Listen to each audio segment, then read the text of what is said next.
ગાંધીનગરમાં 2 દિવસીય crime conference મુખ્યમંત્રી અને ઉપમુખ્યમંત્રીએ પ્રારંભ કરાવ્યો। રાજ્યના પોલીસ વડા કમિશનર ઉપસ્થિત।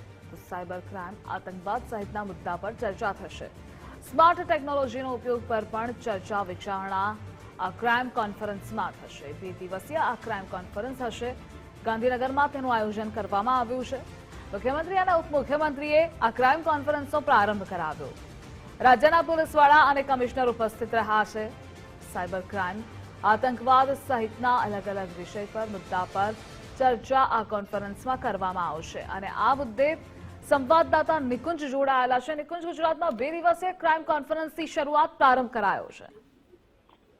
ગાંધીનગરમાં 2 દિવસીય ક્રાઇમ કોન્ફરન્સ જે છે તેનું આયોજન થયું છે।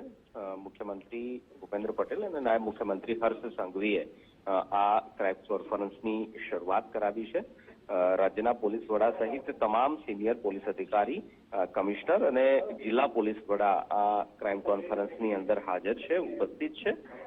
રાજ્યમાં સ્માર્ટ પોલીસિંગ, સ્માર્ટ ટેકનોલોજીનો ઉપયોગ અને સાયબર ક્રાઇમ, આતંકવાદ સહિતના અલગ અલગ મુદ્દાઓ છે જેના પર ચર્ચા થશે, વિચારણા થશે। અલગ અલગ પ્રેઝન્ટેશન જે છે તે રજૂ કરવામાં આવશે। કઈ રીતે ક્રાઇમ રેટ ઘટાડી શકાય તે દિશાની અંદર પણ આ ક્રાઇમ કોન્ફરન્સની અંદર ચર્ચા થશે। તબક્કાવાર વર્ષભર આ ક્રાઇમ કોન્ફરન્સ જે છે તે અલગ અલગ સ્થળે યોજાતી હોય છે। 2 દિવસીય ક્રાઇમ કોન્ફરન્સનું આયોજન ગાંધીનગર ખાતે થયું છે, જેની શરૂઆત હાલ થઈ છે। અલગ અલગ પ્રેઝન્ટેશન પણ આ ક્રાઇમ કોન્ફરન્સની અંદર રજૂ કરાશે। નિકુંજ, જોડાવા બદલ આભાર આપનો।